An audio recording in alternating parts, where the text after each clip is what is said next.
오늘은 14장 1절부터 4절까지 읽었지만 14장 전체를 이야기를 나눠보려고 합니다. 퀴즈입니다. 캐나다에는 공용어가 뭘까요? 대한민국의 공용어는 뭡니까? 한국어, 전라도어. 그러면 캐나다의 공용어는 뭘까요?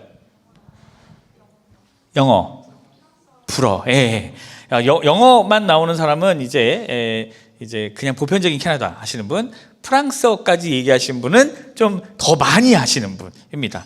캐나다에는 이 퀘벡주라고 하는 지역이 있습니다. 거기는 이제 몬트리올도 있고 퀘벡이라는 도시도 있죠. 그 도깨비 이 드라마의 그 언덕, 거기가 이제 퀘벡이라는 도시입니다.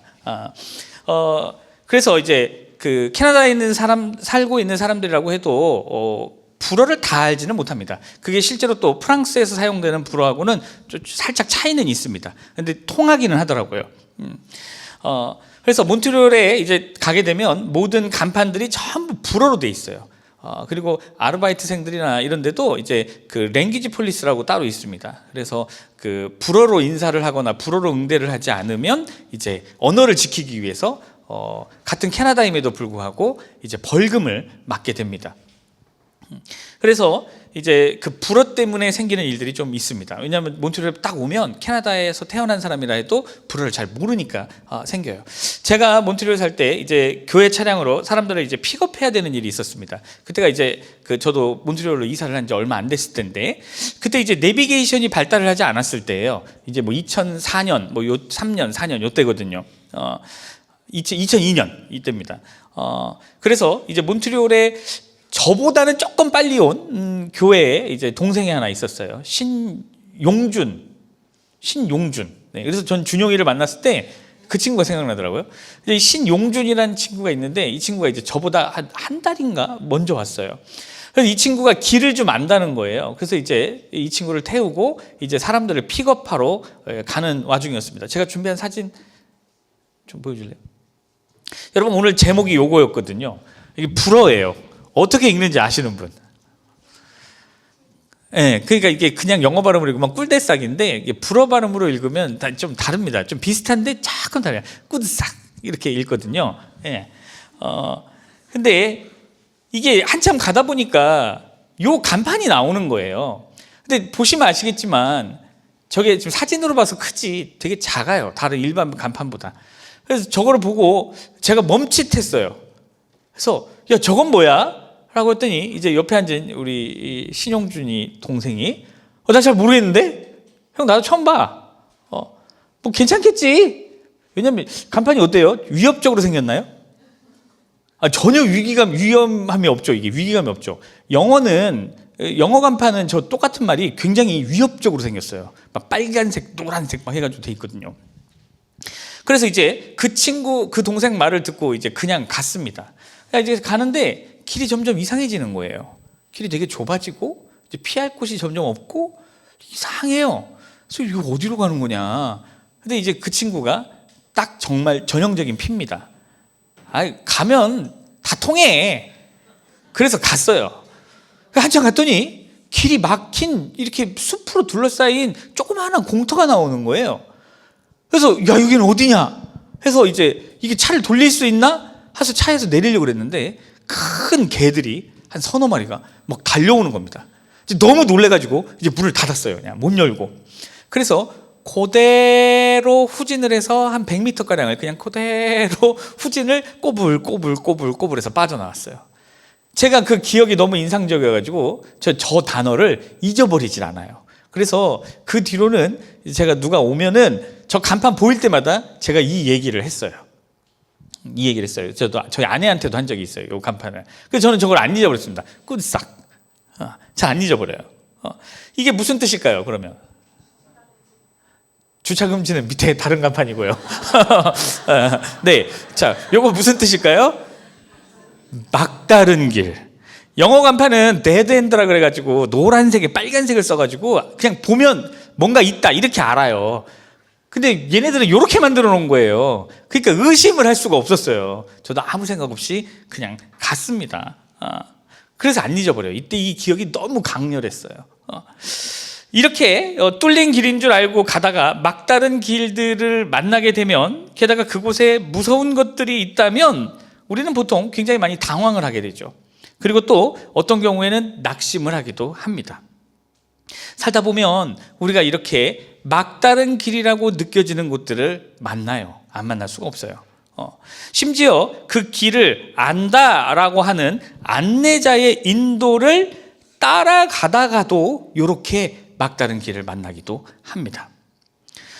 예수님을 믿고 구원을 받으면 우리는 성령의 인도하심을 받게 됩니다. 사실은 우리는 지금도 성령의 인도하심을 받고 있어요. 그런데 우리 스스로 그걸 잘 느끼지 못할 뿐이에요. 오늘 이 자리에 나온 것도 우리가 스스로 왔다라고 생각하겠지만, 사실은 성령께서 우리의 이 양심, 신앙적 양심을 계속 건드리셔서 예배의 자리로 이끄셨고, 우리는 거기에 알게 모르게 순종으로 응답하고 이 자리에 나온 겁니다.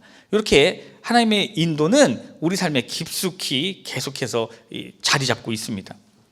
그런데 하나님의 인도하심을 우리가 이렇게 따라서 사는데, 구원을 받았으니까요, 하나님의 인도하심을 따라서 사는데, 하나님이 주시는 그 인도하시는 마음, 그것을 따라가는데도 우리가 막다른 길을 만날 수가 있습니다. 그럴 때 있잖아요. 뭔가 하나님이 이거는 나보고 하라고 막 사인을 주시는 것 같아요. 이거는 해야 돼. 안 하고 싶어. 안 하고 싶은데 자꾸 그거에 대한 사인이 여기저기서 들어오는 거예요. TV를 틀면 그거에 관한 내용이 나오고, 사람을 만나면 그 주제로 얘기가 나오고, 뭔가 예배를 드리러 갔는데 또 그 비슷한 얘기가 나오는 것 같고, 이러니까 어때요? 사람이 이거 하라는 건가? 이렇게 생각을 하게 되죠.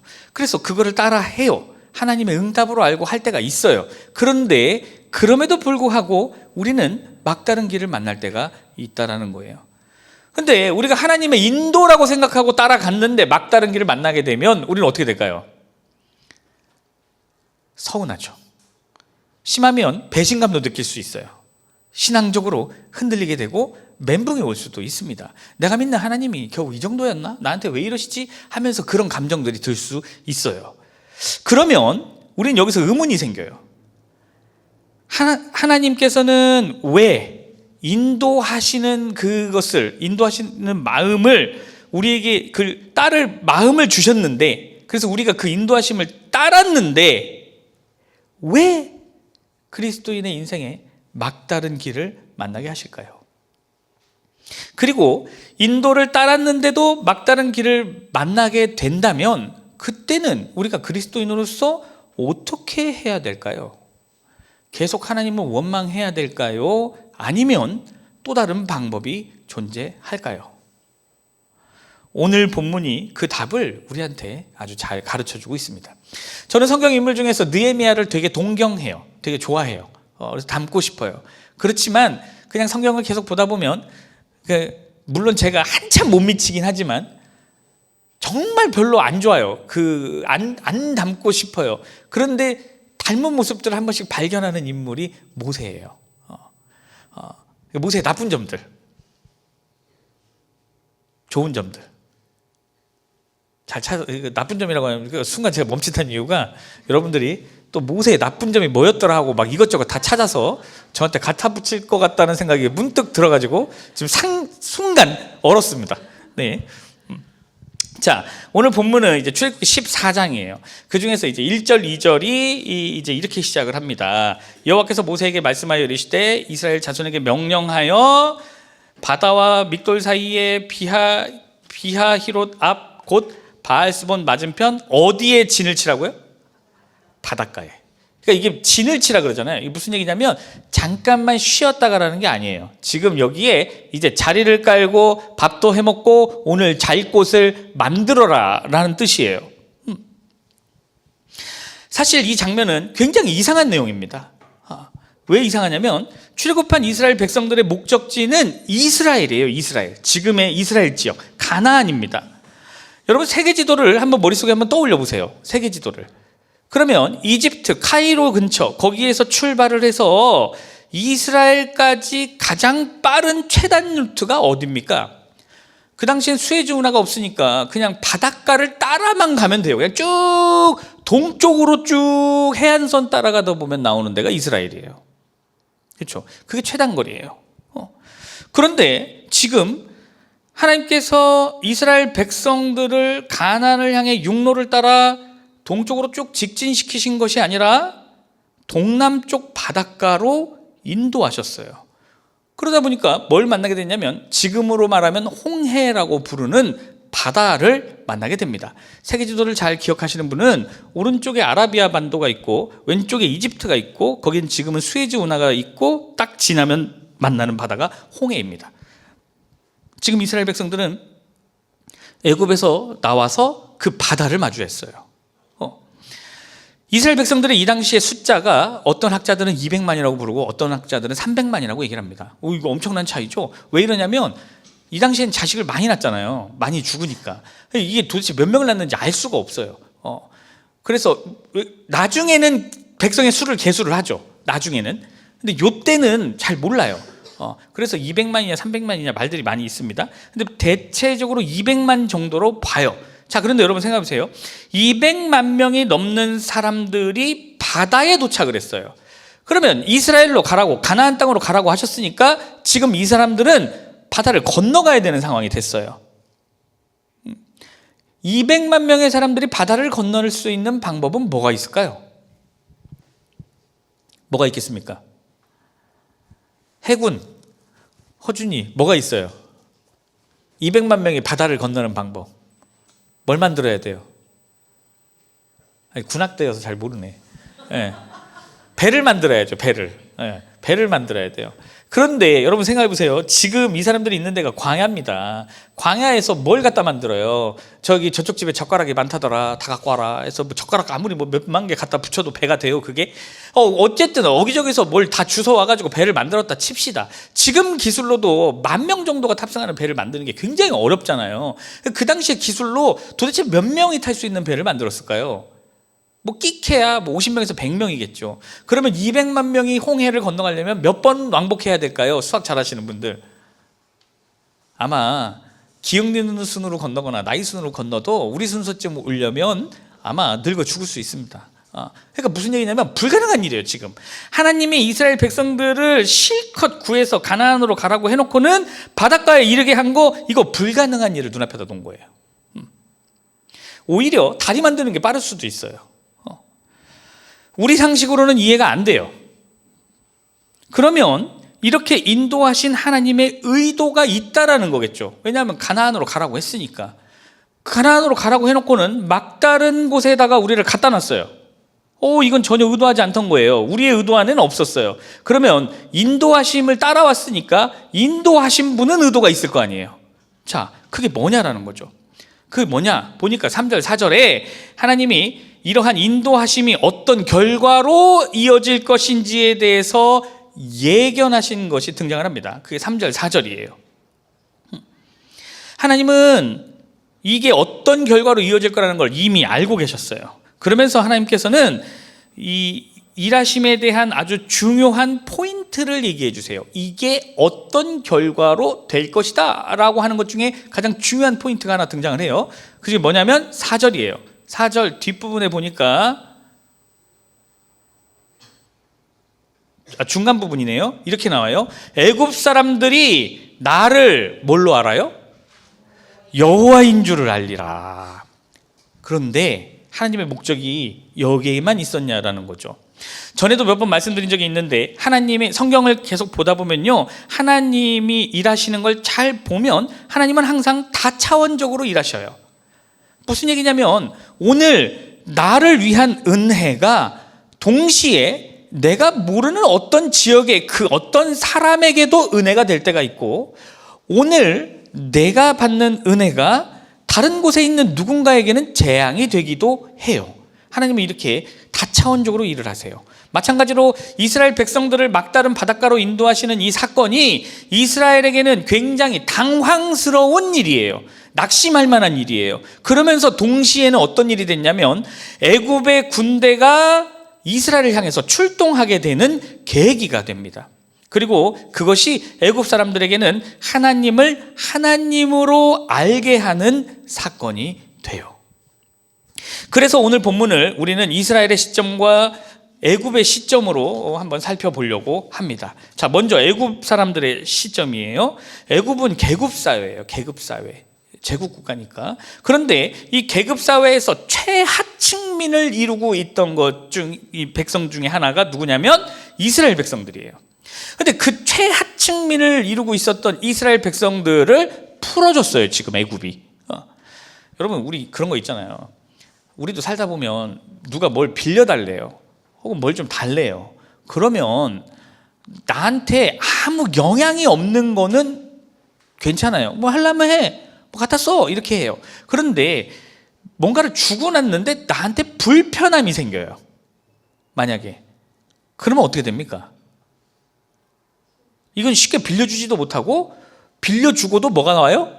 후회가 와요. 후회가 와요. 그러니까 무슨 얘기냐면 지금 애굽 계급 사회의 최하층민을 이루고 있었던 험한 일들을 몰아서 다 하던 이스라엘 백성들을 풀어주고 났더니 이스라엘 백성들이 너무 불편하게 됐겠죠.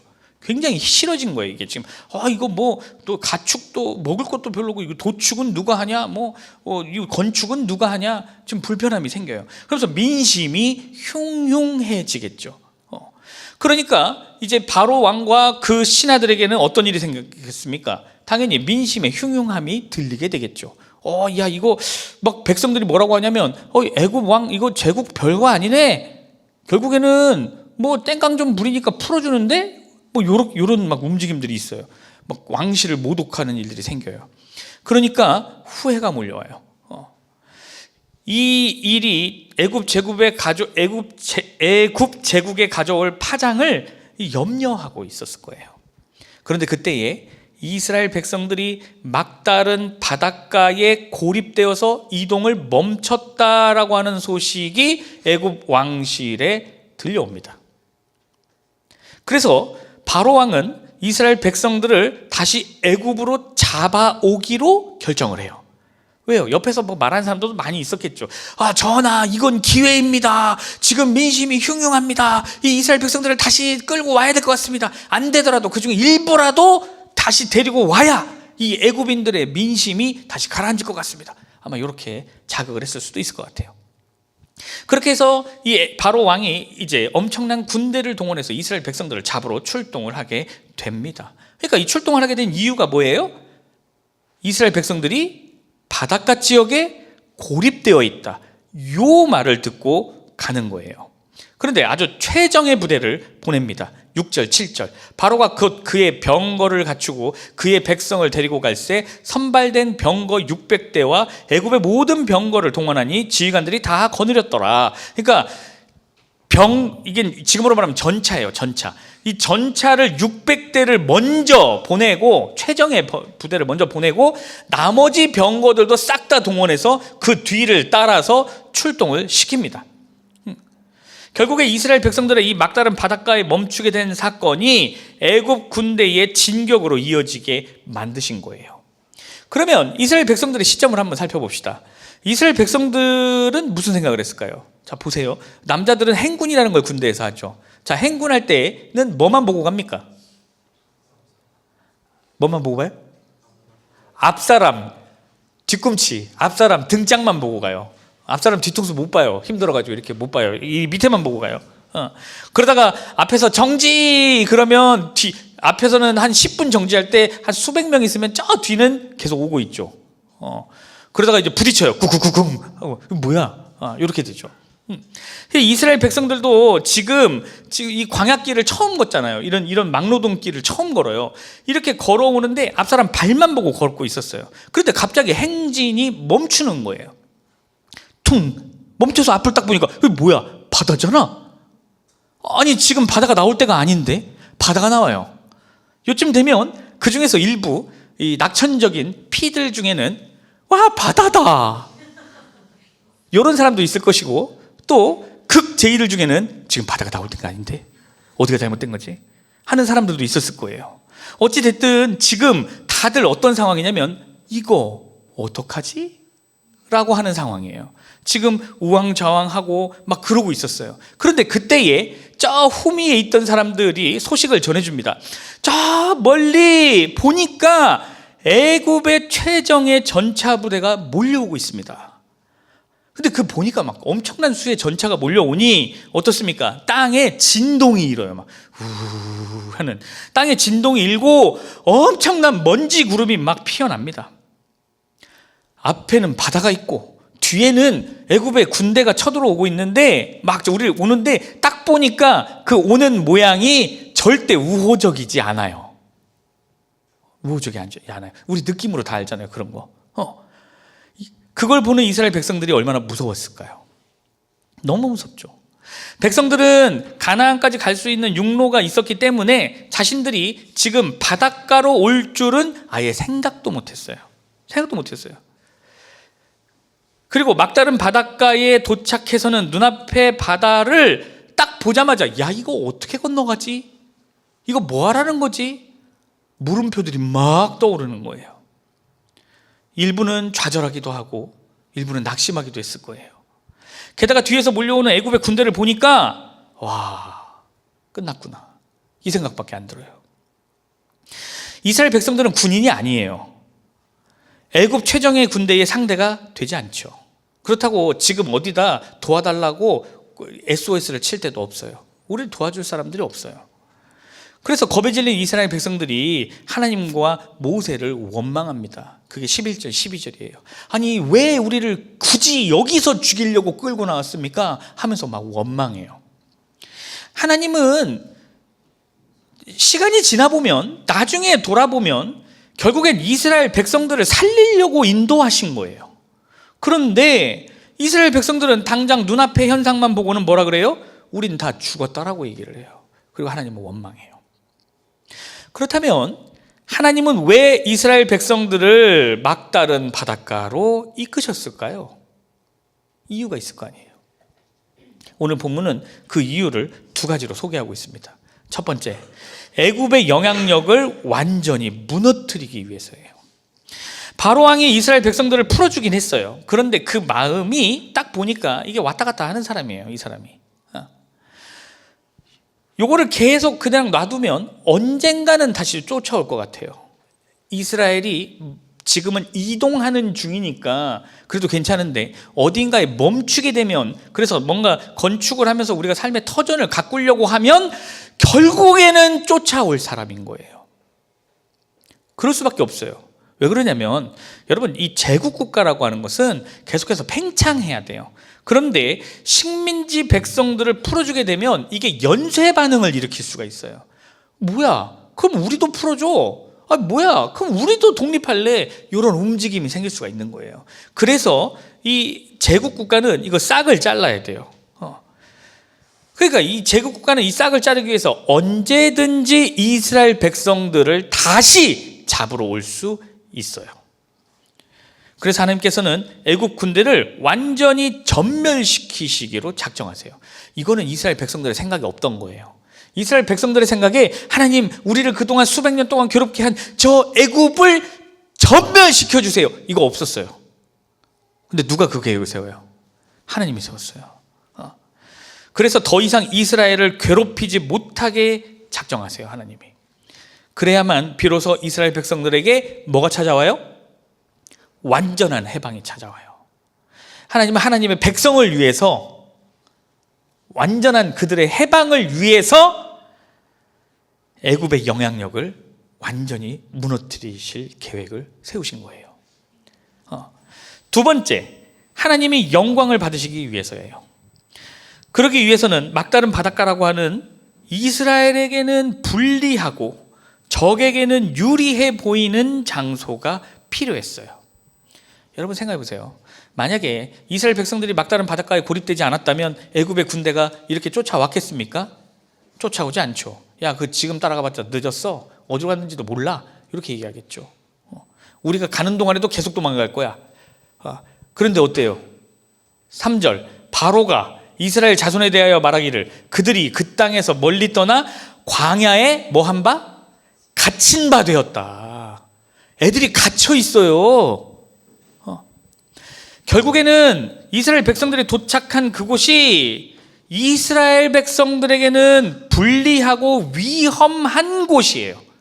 그랬기 때문에 애굽의 군대가 쫓아왔어요. 여러분, 여기 이해가 되셔야 돼요. 이스라엘에게는 불리한 곳이었기 때문에 애굽이 쫓아온 거예요. 그리고 하나님께서는 이 막다른 바닷가에서의 시간을 이렇게 사용하세요. 이것을 신약 성경에서 어떻게 정리해놨느냐, 고린도전서 10장 2절에 이렇게 정리해 놓으셨어요. 모세에게 속하여 다 구름과 바다에서 세례를 받았다.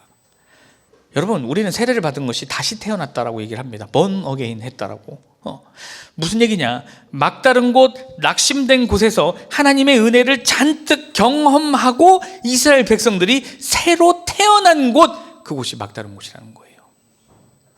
그러면 하나님께서 이 이스라엘 백성들을 어떤 방법으로 지키셨느냐, 이 이야기가 어떻게 흘러가느냐 봅시다. 먼저 애굽 군대의 진격 속도를 늦추세요. 그게 19절 20절입니다 거기 보니까 말씀에 이렇게 나오죠. 이스라엘 진 앞에 가던 하나님의 사자가 라고 나와요. 그러니까 하나님의 사자가 이스라엘 백성들의 앞에 있었어요. 분명히 있었어요. 그런데 이스라엘 백성들의 눈에는 하나님의 사자가 있는 걸로는 안 보였겠죠. 뭘로 보여요? 구름 기둥 서 있는 걸로 보였어요. 사실 하나님의 사자가 인도한 거예요. 그런데 사람의 눈에는 구름 기둥으로 보였겠죠. 그 하나님의 사자가 애굽 군대에게 갑자기 이제 애굽 군대가 뒤에서 몰려오니까 하나님의 사자가 위치를 바꿉니다. 이스라엘 백성들 앞에서 인도하다가 뒤로 가요. 뒤로 가더니 어떻게 하느냐, 이스라엘 백성들에게는 어둠을 밝히는 밝은 구름을 주고 애굽 군대에게는 앞이 안 보일 만큼 깜깜한 구름을 몰고 옵니다. 그러더니 어떻게 돼요? 애굽 군대가 더듬어서밖에 갈 수가 없어요. 사람은 더듬어서라도 가는데 뭐가 안 움직여요? 말들이 안 움직여요. 말들이 깜깜해서. 하나님께서 이스라엘 백성들의 애굽 군대의 진격 속도를 늦추세요. 다음으로 하나님께서는 애굽 군대를 이스라엘에게는 축복, 애굽에게는 재앙인 장소로 깊이 끌어들이세요. 21절. 모세가 바다 위로 손을 내밀매 하나님께서 큰 동풍이 밤새도록 바닷물을 물러가게 하시니 물이 갈라져 바다가 마른 땅이 된지라. 이미 된 거예요, 지금 마른 땅이. 근데 사실 이거는 16절 후반에서 하나님이 약속하신 거예요. 16절 후반에 하나님이 이렇게 얘기하셨어요. 이스라엘 자손이 바다 가운데서 마른 땅으로 행할 거다. 그러니까 걸어가게 될 거다. 약속하신 게 지금 일어난 거예요. 이것을 위해서 하나님은 아라비아 사막에서 불어오는 뜨거운 바람, 동풍을 불러일으키셨고, 그래서 그걸로 땅을 마르게 하셨어요. 여러분, 이게 하나님의 디테일이에요. 하나님의 치밀함이에요.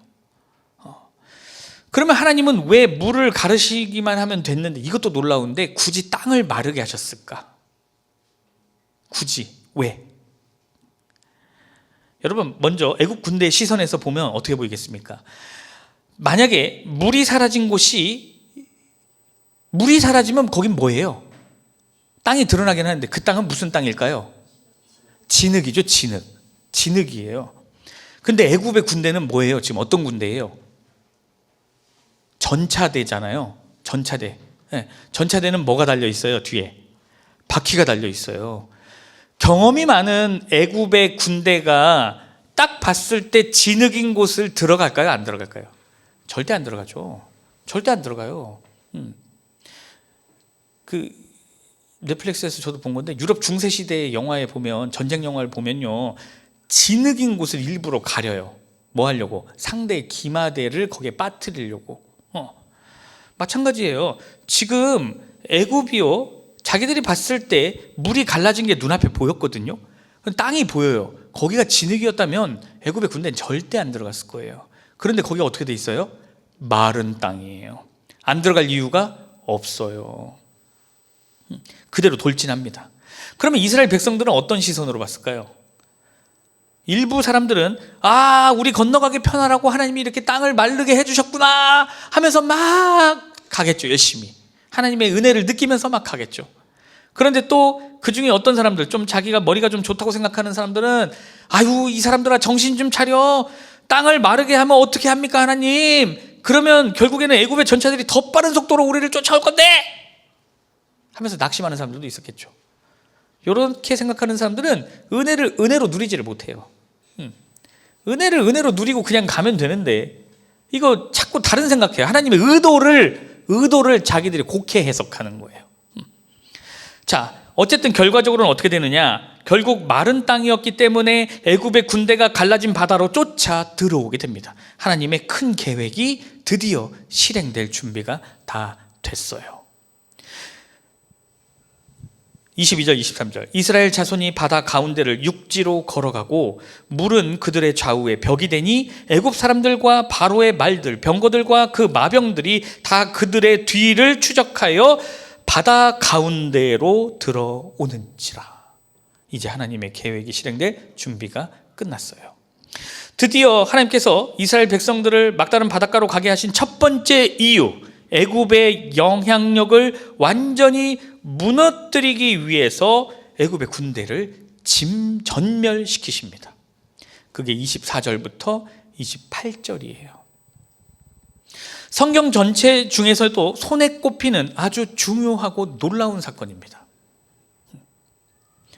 그런데 어떤 사람들은요, 이 바다가 갈라진 사건을 어떻게든지 지식으로 설명하려고 해요.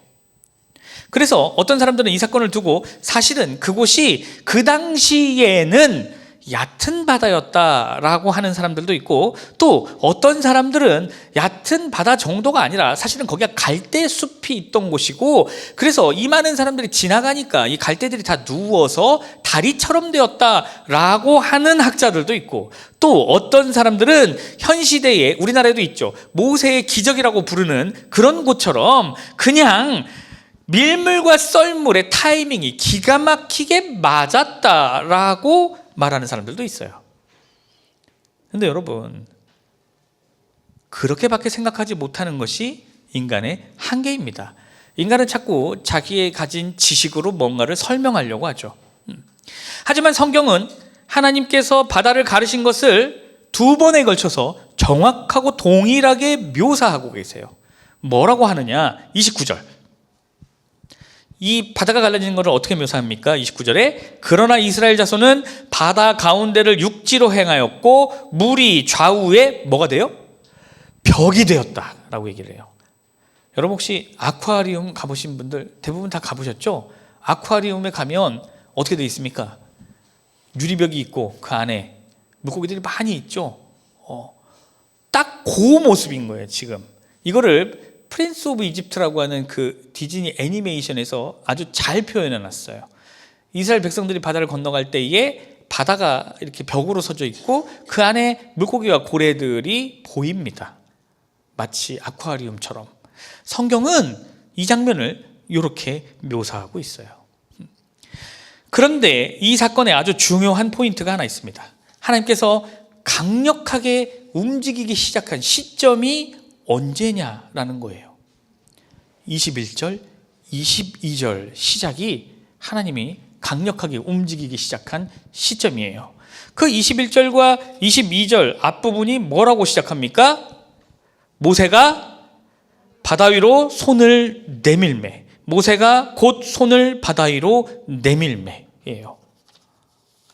하나님이 강력하게 움직이신 시점이 모세가 바다 위로 손을 내밀었을 때예요.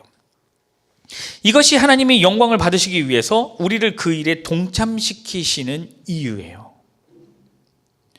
하나님은 우리를 하나님의 계획에 동참시키시고 우리를 시작점이 되게 하십니다. 마태복음 16장을 보면요, 베드로가 신앙 고백하는 장면이 나와요. 거기서 베드로가 예수님에게 이렇게 얘기해요. 주는 그리스도시요 살아계신 하나님의 아들이십니다 라고 얘기를 해요. 그랬더니 그 말을 들은 예수님이 뭐라고 하시냐, 마태복음 16장 19절에서 이렇게 얘기하세요. 내가 천국 열쇠를 너한테 주리니 네가 땅에서 매면 하늘에서도 매이고 땅에서 풀면 하늘에서도 풀릴 것이다. 바꿔 말하면 무슨 얘기예요? 네가 땅에서 안 하면 하늘에서도 안 되고, 네가 뭐 안 하면 아무 일도 생기지 않을 거다라는 얘기예요. 아니, 예수님이 그냥 하셔도 되잖아요.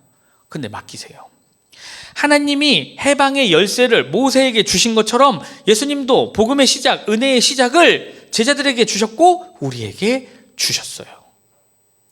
그렇다면 고난으로 인해 막다른 곳에 몰렸을 때 우리가 어떻게 해야 하는지 이제 답이 다 나왔어요. 우리가 막다른 곳이다라고 느꼈을 때 우리는 뭘 하면 좋을까요? 말씀을 믿고 하나님을 향해 손을 드는 거예요. 이게 열쇠예요. 오늘 본문의 30절, 31절 보면 이렇게 나옵니다. 그날에 여호와께서 이같이 이스라엘을 애굽 사람의 손에서 구원하심에 이스라엘이 바닷가에서 애굽 사람들이 죽어 있는 것을 보았더라.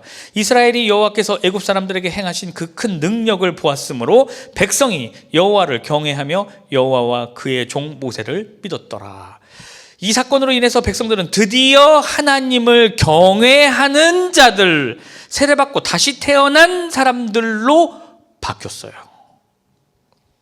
앞이 바다로 막히고 뒤에서 군대가 몰려오던 그 절망의 순간 이스라엘 백성들은 원망했어요.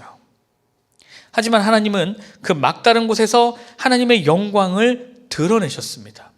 물이 갈라지고 땅이 마르고 바다가 양쪽으로 수족관 유리벽처럼 높이 솟은 사이로 마른 땅을 건너가는 그 경험을 통해서 백성들은 하나님이 누구신지 진정으로 알게 되었어요. 사랑하는 여러분, 우리 삶에도 막다른 곳이 찾아옵니다. 이미 막다른 곳인 분도 있을 것이고 또 막다른 곳을 지나신 분도 있고 아직은 막다른 곳인지 몰랐는데 이제 곧 막다른 길이었구나 라고 알게 되실 분들도 있을 거예요. 사업이 무너지고 빚만 남아서 앞으로 나아갈 길이 보이지 않을 때도 있어요. 소중한 관계가 깨어지고 회복할 수 없을 것 같은 상처만 남았을 때도 있어요. 하나님이 주신 꿈이라고 생각해서 계속해서 따라왔는데 길이 열리는 걸 보여주시지 않을 때도 있어요. 병원에서 좋지 않은 진단을 받고 앞날이 막막해질 때도 있어요. 자녀 문제로, 직장 문제로, 경제적인 문제로 우리는 바닷가에 몰린 이스라엘 백성들처럼 이제 끝났구나 싶은 순간들을 맞닥뜨리게 됩니다. 그런데 그때에 우리가 잊지 말고 기억해야 돼요. 그 막다른 곳이 결국에 어떻게 됐습니까? 그 막다른 곳이 바로 하나님의 영광이 드러나는 곳입니다. 우리를 완전히 해방시키시고 하나님의 전지전능하심을 보여주는 곳이 바로 막다른 곳이에요. 고린도전서 1장 21절, 하나님의 지혜에 있어서는 이 세상이 자기 지혜로 하나님을 알지 못한다. 우리가 인간의 생각으로 이건 불가능해, 이건 끝이야 라고 생각할 때 하나님은 충분하다, 이제 시작이다 라고 말씀하세요. 여러분, 어제 제가 SNS를 보다 보니까 거기에 그 어떤 말더듬는 가수가 하나 나오시는 거예요. 근데 이분이 나이를 드실수록 말더듬이 심해지셨어요. 그래서 노래를 할 수가 없는 거예요. 그래서 본인의 이 장애를 굉장히 이제 슬퍼하셨대요. 생각해 보세요. 남들은 그렇게 되지 않는데 자기는 이게 이제 극복하기 어려울 정도로 말더듬이 심해진 거예요. 그래서 왜 나는 이렇게 만드셨을까? 이건 나한테 막다른 길인데 라고 생각을 했는데 갑자기 생각이 바뀌었대요. 혹시 하나님께서 요거를 쓰라고 주신 건가? 물론 이 사람이 하나님이라고 하진 않았어요. 신이라고 하지. 근데 이제 유럽인이니까. 근데 이 사람이 그렇게 해서 자신의 이 언어 장애를 가지고 이거를 언어 장애를 그대로 음악으로 표현해서 만든 노래가 여러분 혹시 아세요? 스캣맨이라고? I'm a scatman 띠빠빠빠라빠 삐빠빠빠라빠. 요게 자기의 언어 장애를 가지고 만든 노래래요. 지금 내가 있는 곳이 막다른 곳이어서 이제 끝났구나, 도망칠 곳이 없구나, 이런 생각이 든다면 여러분 두려워하지 마십시오. 원망할 필요도 없습니다. 그 자리에서 우리가 해야 될 것은 뭘까요? 그것만 잊어버리지 않으면 됩니다. 끝났구나 하는 곳에서 우리가 할 것은 모세처럼 하나님을 향해 손을 드는 겁니다. 그리고 이렇게 기도해야 돼요. 하나님을 전적으로 신뢰합니다. 그러니 내가 있는 이 막다른 곳, 내가 끝났다라고 생각하고 피할 곳이 없는 이 상황을 통해 하나님의 영광을 넘치게 드러내 주시옵소서. 우리가 인생의 막다른 곳에 있더라도 좌절하거나 낙심하지 말고 믿음으로 한 걸음 한 걸음 내디딜 때 하나님은 바다를 가르시고 땅을 마르게 하시고 불가능을 가능으로 바꾸십니다. 그러니 우리의 막다른 곳이 하나님의 영광을 드러내는 시간이 되기를 우린 기도해야 됩니다. 그래서 하나님의 구원하심을 경험하고 놀라운 해방의 축복을 누리며 하나님이 나와 함께하고 계시구나 확신 속에서 살아가는 저와 여러분 되길 주님의 이름으로 축원합니다.